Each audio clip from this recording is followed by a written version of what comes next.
Secretary, the reason I'm asking about this is that, OK, you say that the winter fuel allowance and so on is a tough choice, but there are some people who would say that you'd rather talk about that than this challenge, which you know very well you're facing, waiting lists. Let's have a look at what's happening here. Of course, waiting lists were at their highest a year or so ago.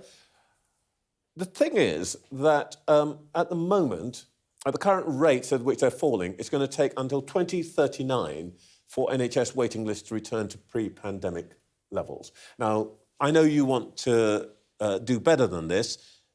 Let me first of all ask you, would you like to commit to bringing that graph down so that waiting lists are below pre-pandemic levels by the end of your term of office?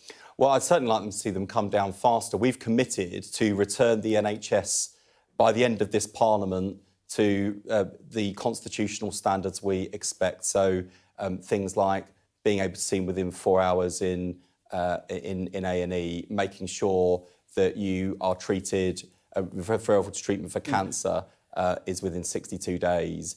Those are the sorts of constitutional standards we want to see the NHS return to. That's all the NHS constitution, but which actually and also by Lord Darby himself. Exactly, and also to get to constitutional standards, NHS waiting lists will need to be millions lower by the end of this Parliament, and that's why what that chart shows, which is the status quo, is not tolerable or acceptable. One of the reasons why, within weeks of coming into government, I agreed a deal with the junior doctors was because I saw it as an essential ingredient to bringing waiting lists down and delivering better care for patients. You're going to do better than that?